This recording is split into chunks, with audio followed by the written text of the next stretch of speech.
Good morning. I'm Lauren Wilson from the E-Team. Next at 6, whatever happened to the East Side Market? I'm looking at why the property hasn't been touched for almost 10 years.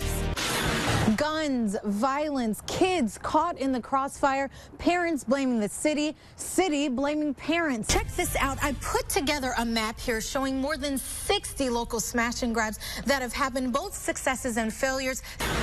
Kids beaten with extension cords, tased, and forced to eat dog feces. Police just arrested 2 women accused of seriously abusing 3 kids. There was a little line outside, but it's still relatively quiet for it to be Black Friday morning. Some stores aren't even open. If you can see here, J.B. Robinson is closed. There's a couple other stores. Yeah, Katie, the women tell me the man showed up with keys, even let them look around the apartments, then had them sign documents with the local company's name on it. But today, those women are out of money and a home.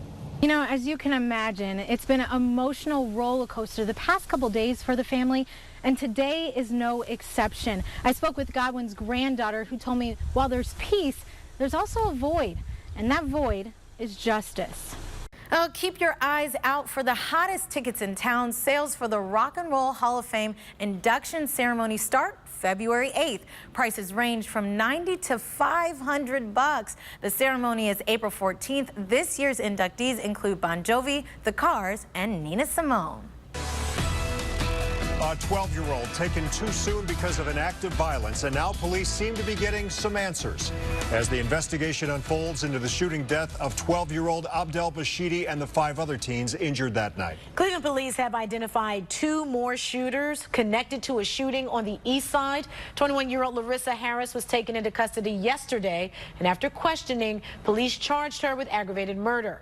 And we've learned 18-year-old Devon Harris, who they say was in the area when the shootout happened last Friday night, is also in custody. He and 2 15-year-olds face the same charges. Well, it caught Bashidi in the crossfire, and he was just standing outside of his family's business. It leaves us all asking, why is a crime like this happening? News 5's Lauren Wilson spoke with a man risking his own life to find the answer.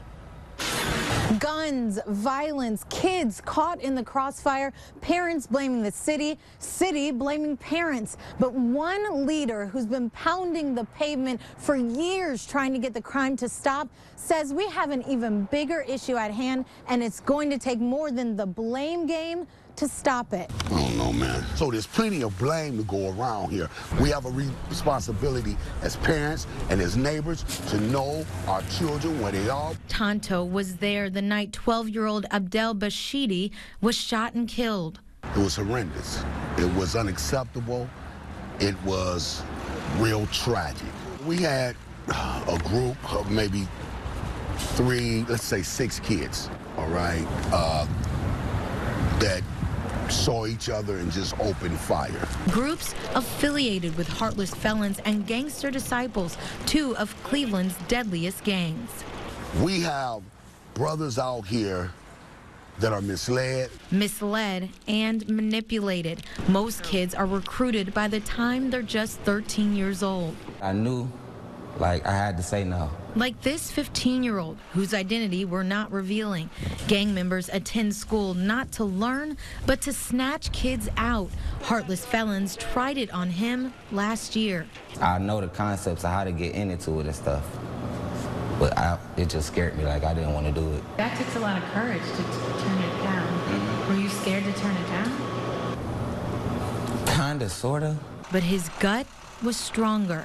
My family could have been killed, could have put my family in bad positions. That's all I'm worried about is my family. Going door to door with his nonprofit Society for Nonviolent Change, trying to stop the crimes. Tonto says his fight is for justice for kids like him, to restore what's been lost in the community. We got to stop pointing the finger at one another, and we got to come together and do some work. Now, given the situation that happened here last Friday and knowing the streets, Tonto told me he fears a retaliation shooting is in the future, which is why he's calling out community leaders, pastors, and other neighbors in the community to come down and bring programs and jobs to kids in the community to get them off the streets and into something productive. Lauren Wilson, News 5. New at 6 tonight, women and children, no money, no home, right in the middle of this holiday season. They say they were fooled by a local company, but the company's owner says not so fast. News 5's Lauren Wilson tries to get answers about exactly what happened. Like, I still gotta struggle to get Christmas gifts now, but it's like, Christmas or am I moving? Kiana Williams said she had to make that tough choice after losing $475 on an apartment that never existed. My kids, they were so excited. The big stuff first. Mina Gilcrease can relate. It was so confusing because it's like I did my research. I thought everything seemed legit. Legit until move-in day. These apartment listings were posted on social media and Craigslist. And according to these police reports, the women paid deposits, application fees, even first month's rent. The man accused, Otis Simmons Jr., who said he was the property manager. He had keys to these units.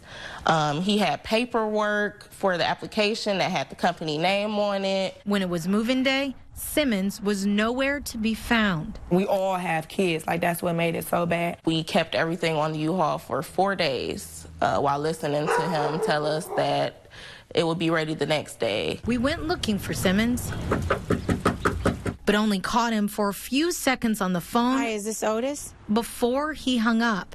Otis? Simmons told the women he worked for M&I Properties Development, a company that owns more than a dozen properties, a company that's also very difficult to track down. It has no current address, working number, or website.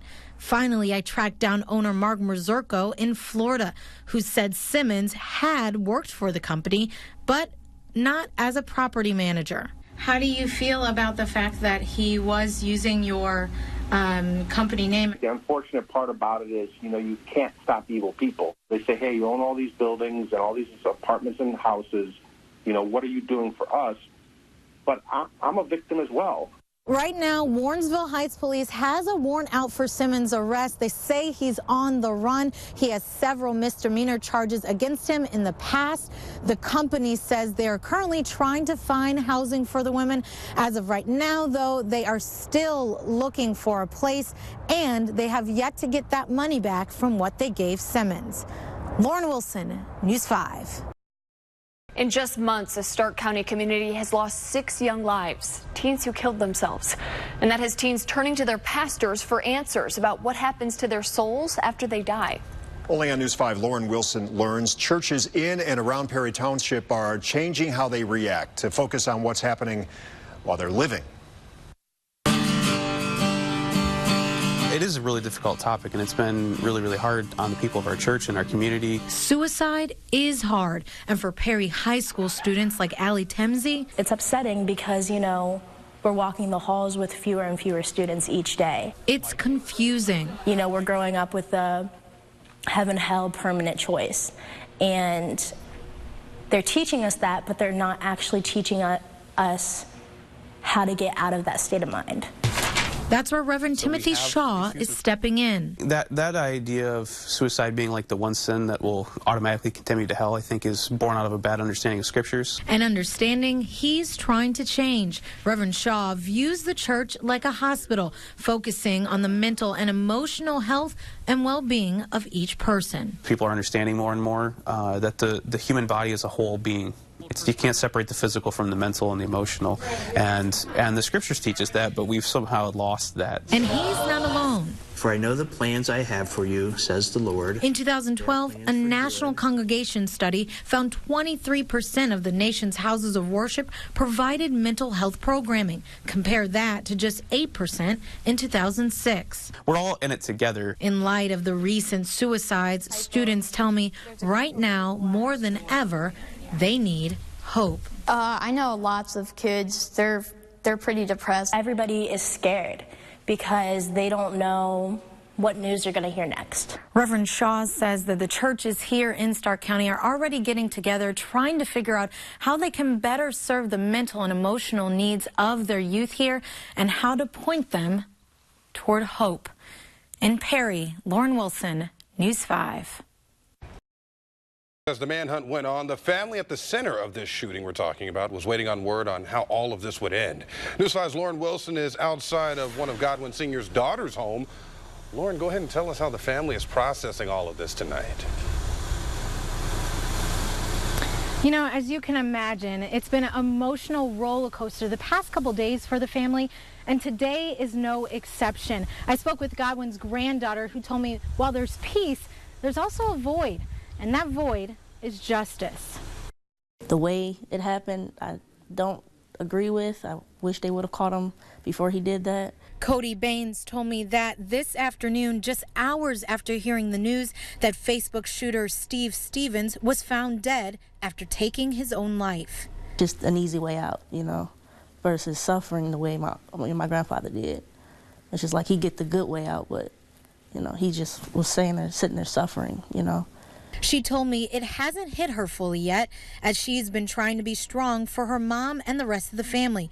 But it's yet another blow. The fact that I had to see it, so it would have been different if, you know, I heard about it and there was no video posted, but the fact that I had to watch it was just like, it's mind-blowing. The past 2 days now, she tells me they've been a nervous wreck, wondering where he could be.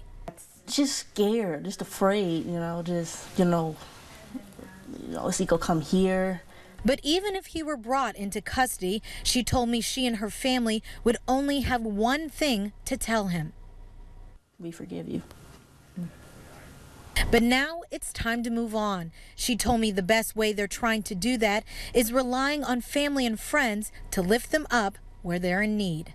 That's what our grandfather taught us to do, was to forgive, no matter what. Now, I'm told right now Robert Godwin's children, including Cody's mom, Tanya, are at the funeral home right now making arrangements. There's no specifics right now on what those arrangements will be and when they will happen. In Macedonia, Lauren Wilson, News 5. Forgive no matter what. Well, we'll have continuing coverage of the latest developments coming up in just a few minutes for you.